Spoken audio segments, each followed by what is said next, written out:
अगं आई, कशाला एवढा त्रास करून घेतेस ग? हा, जरा शांत हो. काय सारखं बदला बदला चाललंय तुझं? हं? मान्य, पप्पाने साहेबरावसाठी काहीतरी केलं आणि जेलमध्ये गेले. परत साहेबरावांनी त्यांना बाहेर काढण्यासाठी काहीच नाही केलं. म्हणून ह्यो बदला घ्यायचा म्हणून तू सारखं डोक्यामध्ये हेच चालू ठेवणार आहेस का काय? हं? अगं माणसाने कसं शांत असलं पाहिजे, योग्य वेळेची वाट बघितली पाहिजे.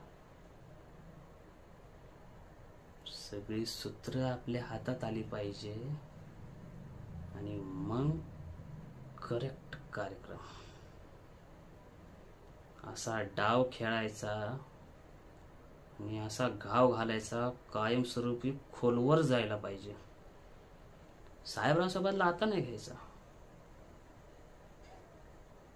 आधी त्याचं मन जिंकायचं, मग त्याच्या काळजात जायचं आणि मग त्याचं काळीज फाडायचं आणि परत तो कधीच उभा राहायला नाही पाहिजे.